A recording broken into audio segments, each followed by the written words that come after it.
If you've got old socks with holes in them, you don't have to throw them away.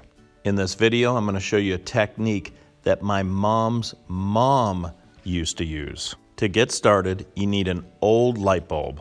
Now, the older glass light bulbs even work better.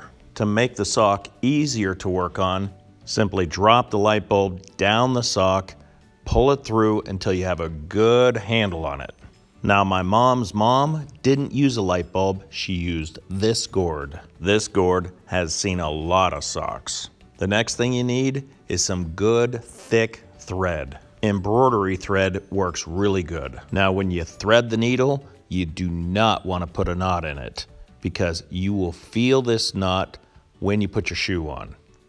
So just leave a little bit of thread at the end. Then you're going to weave the thread back and forth over the hole in the sock.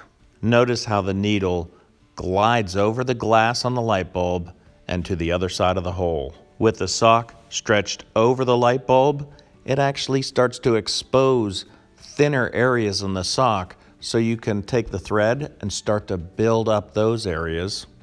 Then this repair will last a lot longer because those thinner areas are now thickened up. It is important to weave the thread through the thread and the fabric because remember, we're not going to be putting a knot at the end because you'll feel the knot when you put your shoe on.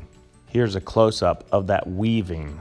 Now, the technical name for this repair is called darning socks. If you can't remember the name of that, just call it fixing a hole in a sock. I know so many people that when a sock gets a hole in it, they just throw it away.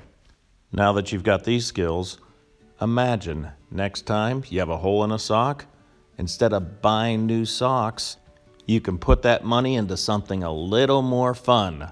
Hopefully not the electric bill. Okay, we're done. This sock is ready for the sock drawer again. So next time you have a hole in a sock, you'll know how to fix it. I appreciate your time, and thanks for watching.